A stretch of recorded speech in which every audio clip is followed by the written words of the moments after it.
برصغیر کے مسلمانوں کے روحانی محافظ حضرت مجدد الف ثانی کا اصل نام شیخ احمد سرہندی تھا۔ ان کا لقب بدرالدین اور کنیت ابو البرکات تھی۔ ان کے والد بزرگوار کا نام شیخ عبدالاحد تھا، جو ایک صوفی منش بزرگ تھے۔ سرہند کا شہر ان کی جائے سکونت تھا۔ یہ شہر اب مشرقی پنجاب میں واقع ہے۔ آپ 26 جون 1564 عیسوی کو سرہند میں پیدا ہوئے۔ آپ کا سلسلہ نسب خلیفہ ثانی حضرت عمر فاروق رضی اللہ تعالیٰ عنہ سے جا ملتا ہے، اس لیے وہ شیخ احمد فاروقی سرہندی کے نام سے مشہور ہیں۔ انہیں امام ربانی کے نام سے بھی یاد کیا جاتا ہے۔ ان کے والد ایک نامور عالم بعمل تھے۔ انہوں نے اپنی ابتدائی تعلیم اپنے والد بزرگوار سے حاصل کی۔ 21 برس کی عمر میں قرآن و حدیث اور فقہ و تفسیر میں مہارت حاصل کر لی اور سرہند میں درس و تدریس میں مشغول ہو گئے۔ جلد ہی ان کے علم و فضل اور زہد و تقویٰ کی شہرت ہو گئی۔ 1599 عیسوی میں وہ دہلی چلے گئے اور حضرت خواجہ محمد باقی باللہ کے مرید بن گئے۔ مرشد کی وفات کے بعد ان کے خلیفہ بن گئے۔ حضرت مجدد کے بارے میں ان کے مرشد کا کہنا تھا کہ شیخ احمد ایک چراغ ہیں جن سے ایک جہان روشن ہوگا۔ مغل بادشاہ جلال الدین اکبر کے مشیر ابو الفضل اور فیضی ان کی علمیت کے قائل تھے۔ کہا جاتا ہے کہ انہوں نے فیضی کو قرآن مجید کی بے نقط تفسیر لکھنے میں مدد دی، لیکن وہ ابو الفضل اور فیضی کے خیالات کے سخت مخالف تھے۔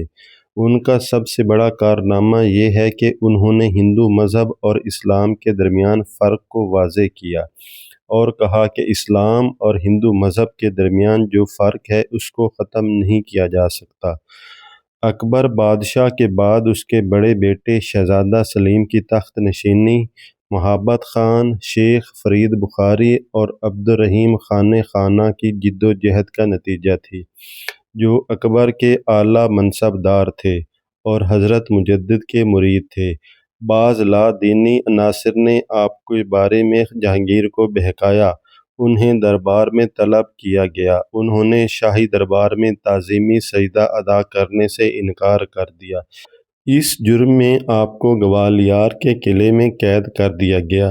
جب جہانگیر کو ان کی پارسائی اور نیک نیتی کا یقین ہو گیا تو اس نے انہیں باعزت طور پر رہا کر کے اپنا مشیر بنا لیا۔ 3 برس بعد وہ سرہند تشریف لے گئے، جہاں 10 دسمبر 1624 عیسوی کو ان کا انتقال ہو گیا۔ حضرت مجدد الف ثانی کی خدمات۔ حضرت مجدد الف ثانی نے اپنی دینی اصلاحی تحریک اکبر بادشاہ کے زمانے میں شروع کی، جو مسلم حکومت کے انتہائی عروج کا دور تھا، مگر مسلم معاشرے میں بے دینی اور بے راہ روی پیدا ہو چکی تھی۔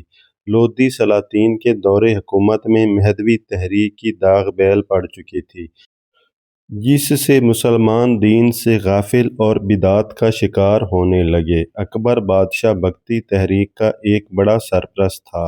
اس تحریک کے رہنما عوام کو یہ تاثر دے رہے تھے کہ رام اور رحیم ایک ہی ہستی کے 2 نام ہیں۔ شمال مغربی قبائلی علاقوں میں روشنیہ تحریک زوروں پر تھی۔ اکبر نے دین الہی جاری کیا۔ دین الہی اسلام، ہندو مت، جین مت اور عیسائیت کا ملغوبہ تھا، جو اکبر کی ہندوستان کی متحدہ قومیت کی تشکیل کی کوشش تھی۔ مسلمان امراء کا ایک طبقہ اس پالیسی کا حامی تھا۔ متحدہ قومیت کے پردے کی آڑ میں مسلمانوں کو ہندو مت اور ہندو ثقافت کے سانچے میں ڈالنے کی کوشش کی جا رہی تھی۔ نام نہاد صوفی اور علماء مسلم عوام کو صراط مستقیم سے ہٹانے اور ان کا اخلاق اور دین بگاڑنے میں نمایاں کردار ادا کر رہے تھے۔ نظریہ وحدت الوجود کے ساتھ تمام مذاہب کی صداقت اور اتحاد کا پرچار جاری تھا۔ اسلامی عقائد کے برعکس اٹھائے جانے والے ان اقدامات کا اثر مسلمان امراء اور عوام پر پڑنے لگا۔ اکبر نے جو پالیسی اختیار کی، اس کا لازمی نتیجہ یہ ہوتا کہ اسلامی ریاست غیر مسلم سلطنت بن کر رہ جاتی۔ اور مسلمان ہندو مت اختیار کر کے اپنی انفرادی حیثیت کھو بیٹھتے۔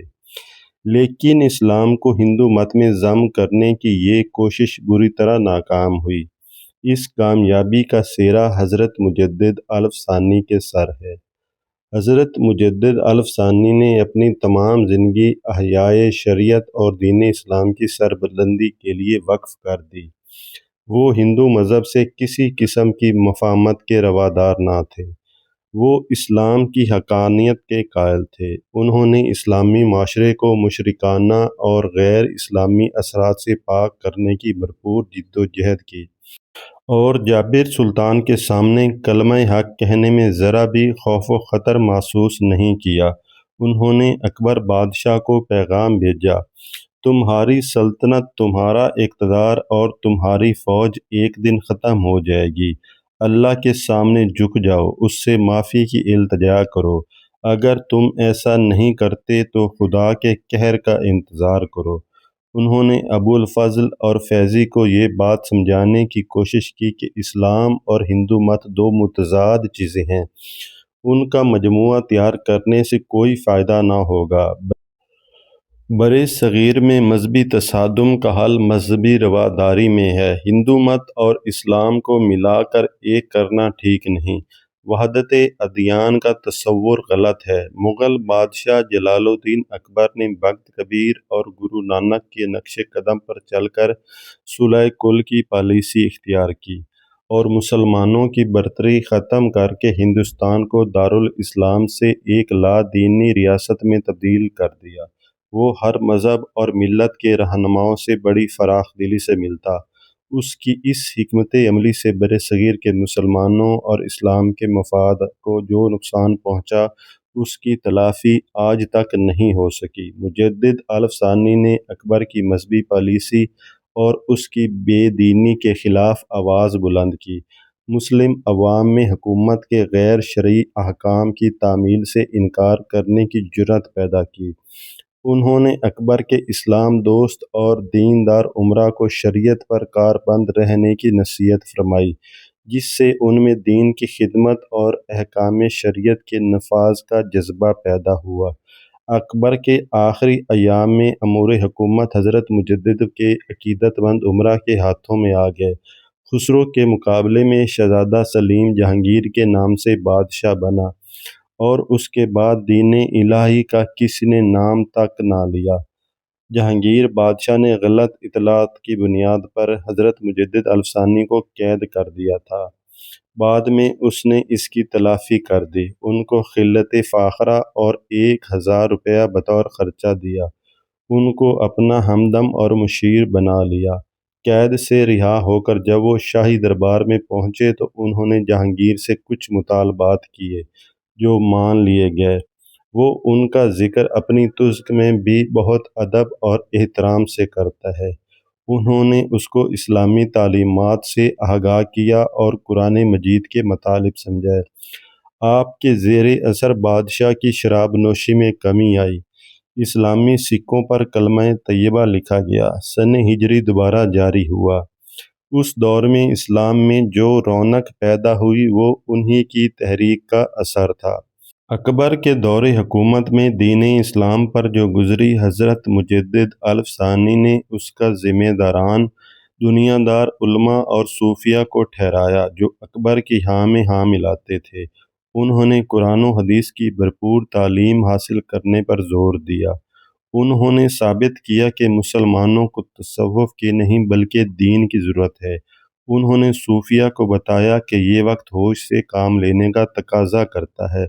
تصوف میں جو غلط رسمیں اور ہندو جوگیوں کے طور طریقے شامل ہو گئے ہیں، ان کا خاتمہ کرنا ضروری ہے۔ وحدت الوجود پر یقین سے کفر اور اسلام کا فرق مٹ جاتا ہے اور متحدہ قومیت نکھر کر سامنے آ جاتی ہے۔ حضرت مجدد الف ثانی نے نظریہ وحدت الشہود کی تبلیغ کی۔ اس کا مفہوم یہ ہے کہ خالق اور مخلوق کا وجود الگ الگ ہے۔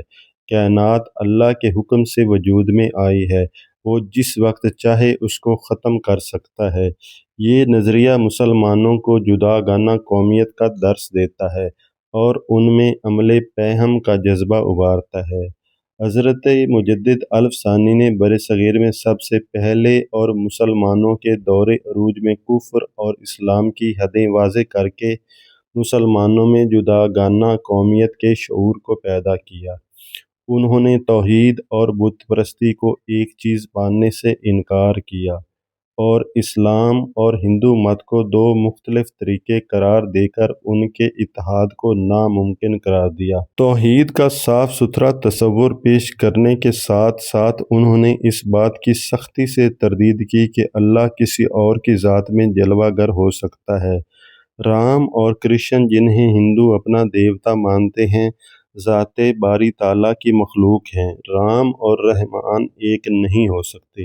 خالق اور مخلوق ایک نہیں ہو سکتے۔ ان کو ایک سمجھنا کفر اور بڑی جہالت ہے۔ اسلام اور ہندو مت کا میل نہیں ہو سکتا۔ برصغیر میں مسلمانوں سے پہلے کئی قومیں حملہ آور ہوئیں اور ہندو مت میں جذب ہو کر اپنی جداگانہ شناخت کھو بیٹھی۔ ہندوؤں نے ایسی ہی کوششیں مسلمانوں پر بھی کیں۔ ہندوؤں نے مغل بادشاہ اکبر کو شیشے میں اتارا اور اسے دین الہی ایجاد کرنے کی راہ دکھائی، لیکن مجدد الف ثانی کی کوششوں سے دین الہی اکبر بادشاہ کی موت کے ساتھ ہی دم توڑ گیا۔ یوں مجدد الف ثانی نے مسلمانوں کو ہندوستان سے معدوم ہونے سے بچا لیا۔